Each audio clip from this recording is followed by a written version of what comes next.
자, 오늘의 시사평론, 시사평론가 리엘 파트너스의 이승기 변호사 연결되어 있습니다. 자, 이승기 변호사님 안녕하세요.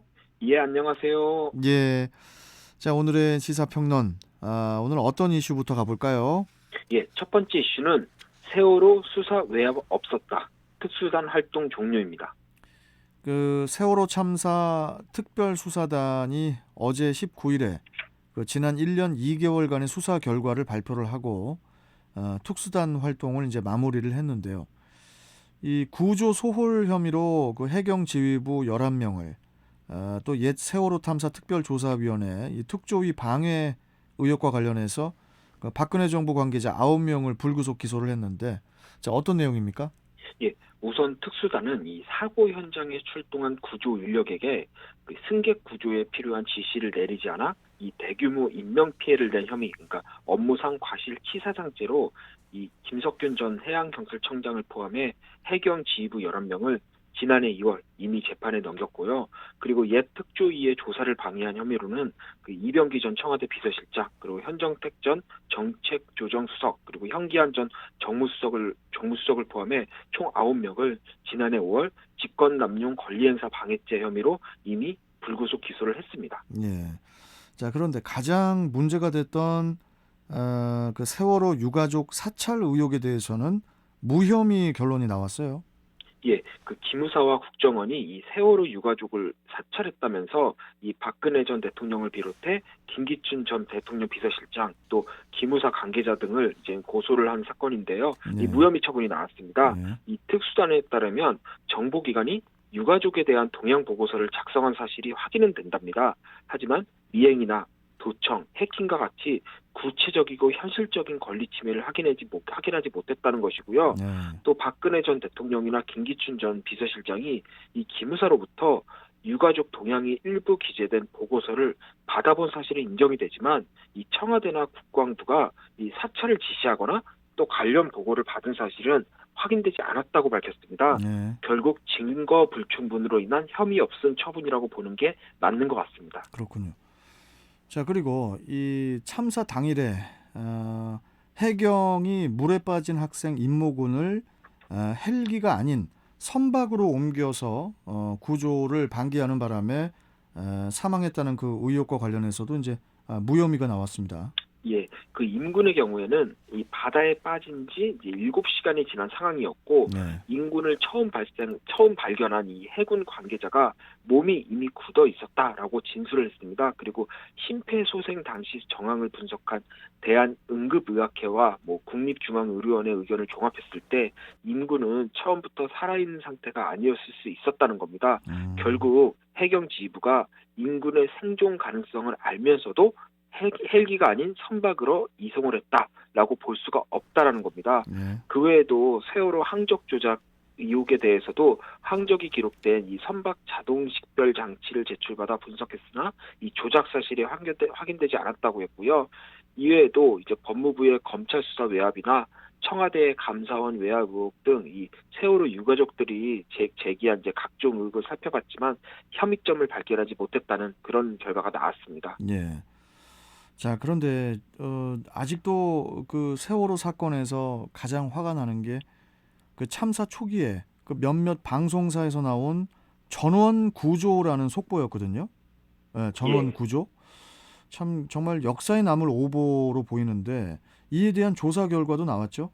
예, 맞습니다. 이 부분에 대해서는 이 특수단이 이 징계 대상인 것은 맞지만 언론 관계자들이 허위 사실임을 인식하고 그러한 보도를 한 것은 아니라고 그렇게 봐서 무혐의 처분했습니다. 네. 그런데 이 최소한의 팩트 체크만 했다면 이런 오보가 나올 수가 없는데 누가 어떻게 그런 오보의 원인을 제공했는지 또 그 의도가 뭔지에 대해서는 이제 그 부분은 영원한 수수께끼로 남게 됐습니다.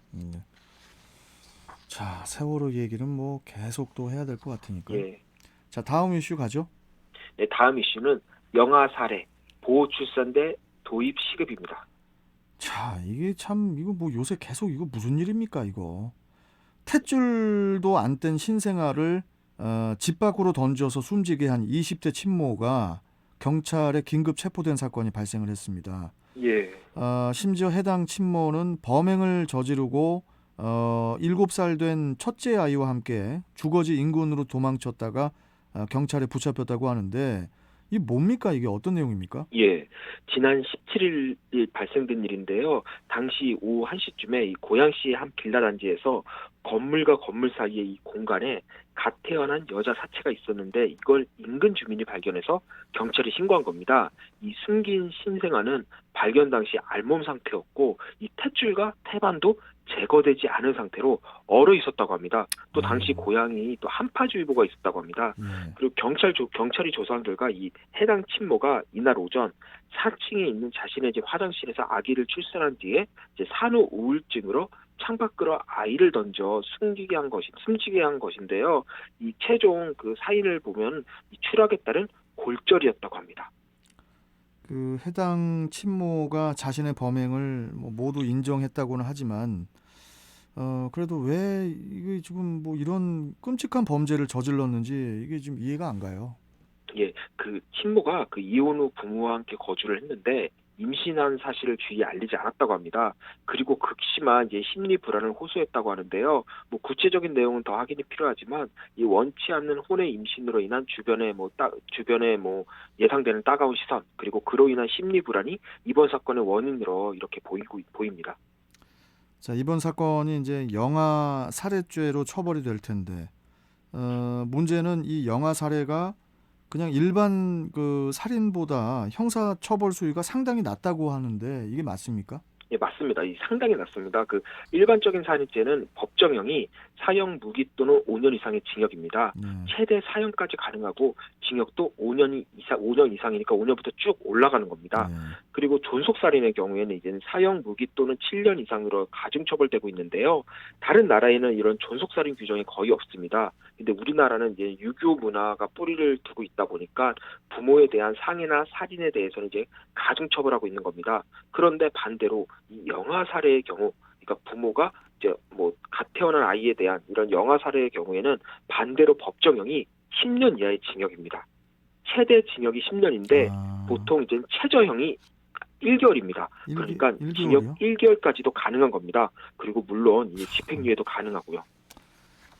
이 영아 살해를 그 일반 살인죄하고 좀 달리 이렇게 낮게 처벌하는 이유가 뭡니까? 예, 우리 형법상 이 영아 살해죄 이 규정을 보면은 직계 존속, 그러니까 여기서는 친부나 친모가 되는데요. 네. 이 친부모가 치욕을 은폐하기 위해서나 또 양육할 수 없음을 예상하거나 특히 참작할 만한 동기로 인하여 분만 중 또는 분만 직후에 영아를 살해한 때에는 10년 이하의 징역에 처한다고 그렇게 규정이 되어 있습니다. 그러니까 우리가 보통 영아는 2살 아래를 그러니까 2살, 그러니까 출산부터 2살까지를 영아라 그러는데 이 음, 법에서의 영아는 이제 분만 중 또는 분만 직후를 이제는 영아라고 하고 있는 겁니다. 네. 그런데 여기서 이제 치욕을 은폐하기 위한 경우는 이제 성범죄로 인한 임신이나 또 미혼모의 이제 출산, 뭐 혼의 출산 뭐 이런 걸 의미하고요.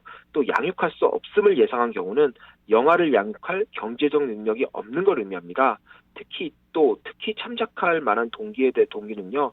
기형아 출산이나 혹은 생존이 희박한 조산아 출산을 의미하는데 결국 친부모의 명예구제와 또 출산으로 인한 산모의 흥분 상태, 또 일시적인 정신 이상 상태를 고려해 이런 낮은 형량을 규정을 한 것입니다. 그 백혜련 더불어민주당 의원이 그 지난해 10월에 그 경찰청으로부터 제출받은 자료를 보면은 2010년에서 2019년 영아 살해는 110건에 달하는데 영아 살해가 한 달에 한 번꼴로 벌어지고 있는 건데요. 어쩌면은 이렇게 계속 재발되는 것도 이 낮은 법정형이 그 원인이 아닐까 이런 생각도 좀 드는데 어떻게 보십니까? 예, 그 법정형만 낮은 게 아니라 실제 선고형도 그에 따라 낮습니다. 지난 2019년에 이 낙태하려던 아이를 낳자마자 변기에 집어넣어 숨지게 한 20대 초반 여성도 그렇고 또 갓 태어난 영아를 이불로 싸서 살해한 한 여성 모두 집행유예가 선고된 그런 사례가 있었고요. 뭐 실형을 안 받은 거죠. 그리고 정말 엽기적인 사건이 있었는데 이 30대 여성이 아이를 출산한 뒤 입을 막아 살해하고 그 시신을 우체국 택배로 친정 어머니에게 배송한 그런 사건도 있었습니다. 그런데 해당 그렇죠. 여성 고작 징역 1년을 선고받았습니다. 이 갓 태어난 영아는 정말 자기를 지킬 힘이 전혀 없는 정말 무방비 상태 그대로입니다. 그런데 이 영아를 보호해줘야 할 부모가 뭐 친부모의 명예구제다, 정신불안이다, 뭐 이런 걸, 뭐 심지어는 경제적 상황이 어렵다 이런 걸 이유로 이제는 뭐 살해를 해도 처벌을 경감해주고 있는 건데요. 영아의 생명을 가볍게 여기는 인명 경시로 이어질 우려가 높습니다. 거기다가 이제 새해 들어 낙태죄가 폐지됐는데 출산 전에 낙태하면 범죄가 아니고 출산 직후 살해하면 영아 살해죄로 가볍게 처벌되는 그런 이상한 결과가 나오는데요. 정인이 사건으로 아동학대에 대해 국민적 공분이 많은데 이 영아가 결국은 영아가 커서 아동이 된다는 걸 생각한다면 영아 살해죄의 법정형을 좀 강화할 필요가 있지 않나 그렇게 생각을 하고요. 그리고 이제 비밀 출산제 또는 이제 보호 출산제 도입도 논의가 되고 있는데요.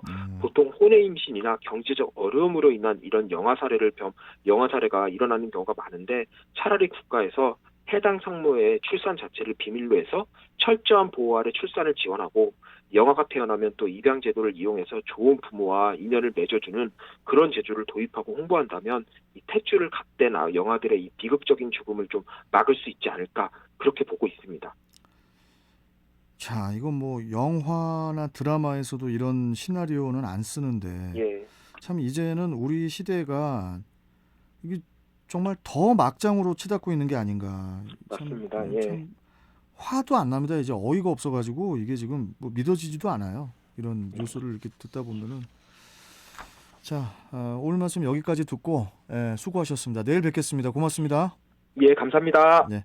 자, 시사평론가 리얼 파트너스의 이승기 변호사와 함께 했습니다.